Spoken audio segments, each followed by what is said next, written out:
The Atlantic slave trade, also known as the transatlantic slave trade, was the enslavement and transportation, primarily of African people, to the colonies of the New World that occurred in and around the Atlantic Ocean. Most enslaved people were shipped from West Africa and Central Africa and taken to North and South America to labor on coffee, cotton plantations, gold and silver mines, rice fields, the construction industry, and shipping or in houses to work as servants. The Atlantic slave trade was performed in a series of a triangle, known as the triangular trade. The first side of the triangle was the export of goods from Europe to Africa. The second leg of the triangle exported enslaved Africans across the Atlantic Ocean to the Americas and the Caribbean islands. The third and final part of the triangle was the return of goods to Europe from the Americas. From the middle of the 15th century, Africa entered into a relationship with Europe that led to the damage and depopulation of Africa, but gave wealth and development to Europe. Europeans established this trade until the end of the 19th century. African tribal leaders captured men, women, and children to sell to the British sailors. Then the captured slaves were chained and marched to the port of the slave coast and were then cramped into the ship. The first English sailor that went on a slaving voyage to Africa was Captain John Hawkins in 1562. He captured Africans and sold them to the Spanish colonies in the Americas. British traders supplied slaves for the Spanish and Portuguese colonists in America, but as British settlements in the Caribbean and North America grew, they often had wars with European countries such as Holland, Spain, and France. So then British slave traders gradually supplied the British colonies.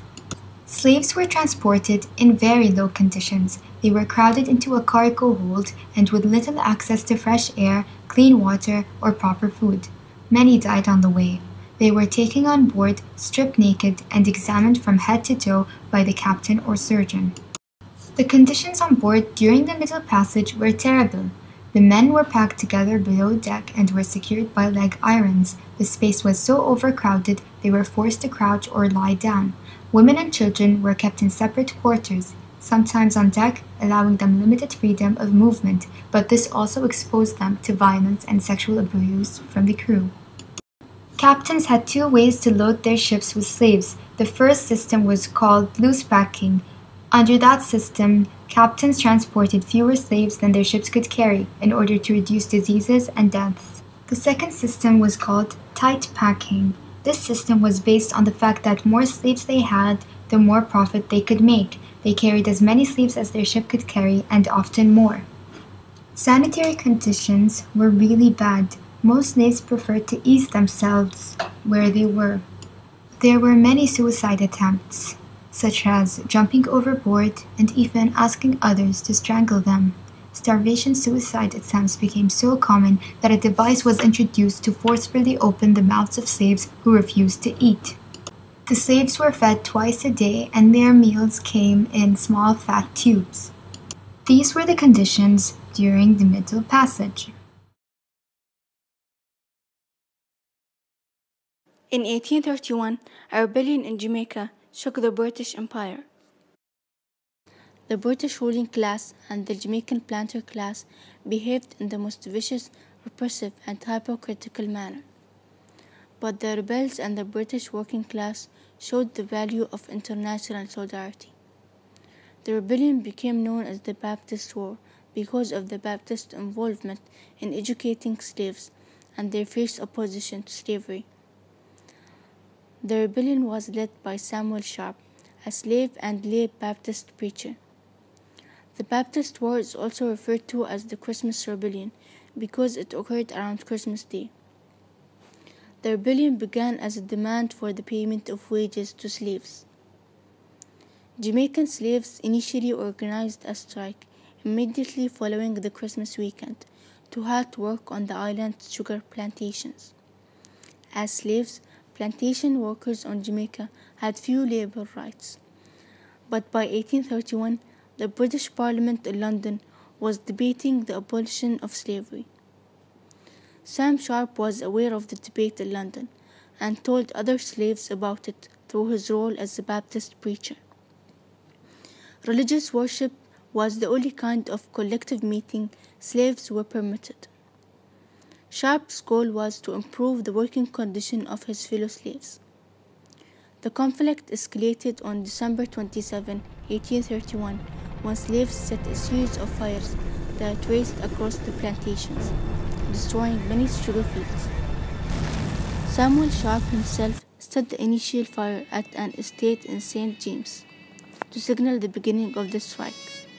The strike and the rebellion that followed gained support from more than 20,000 slaves and spread throughout western Jamaica.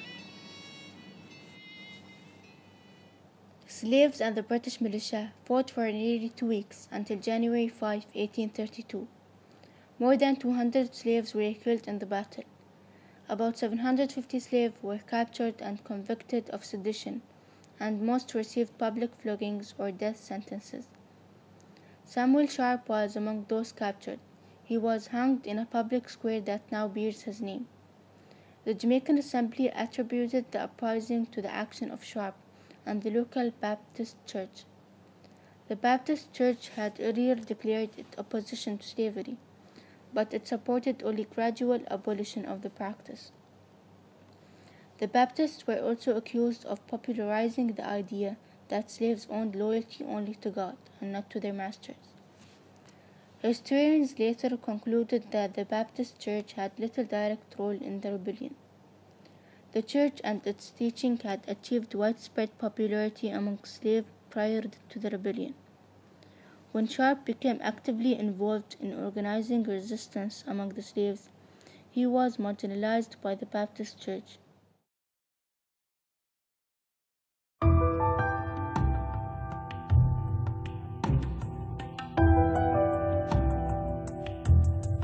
Movements to abolish slavery in Britain took off in the late 1770s. One of the important abolitionists was William Wilberforce. He was encouraged by John Newton, a slave ship captain who regretted his involvement in slavery and described to him the horrific acts of the slave trade. Wilberforce struggled as he gave speech after speech in the House of Commons and the House of Lords. It took him nearly 20 years for both Houses of Parliament to accept his draft law against slave trade. In 1807, the British government declared the buying, transporting, and selling of slaves illegal, but it was not against the law to own slaves until 1834. The abolition of the slave trade throughout the entire British Empire. Nose to the left, 16.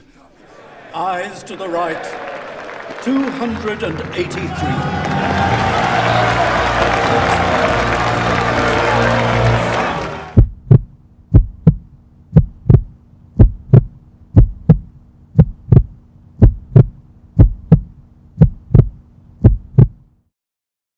The Black Codes occurred after the Civil War when the black slaves became freedmen. These codes were laws passed by the southern states in the United States of America that prohibited freedmen from essentially any work except as field workers. The Black Codes were placed to control and regulate the daily lives of the blacks. This led to the restriction of the earned freedom of black people.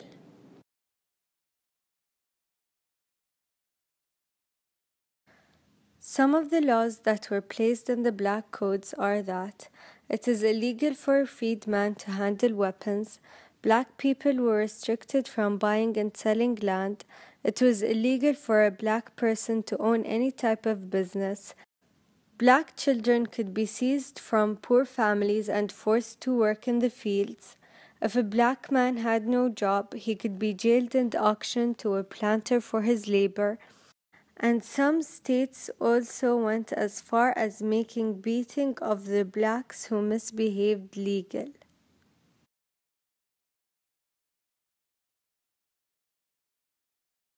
The Black Codes were placed in 1865 and lasted for about 12 years. The Black Codes ended in 1877 when the Republican Party took over the reconstruction of the American government. The Republican Party forced the southern states to annul many of the Black Codes.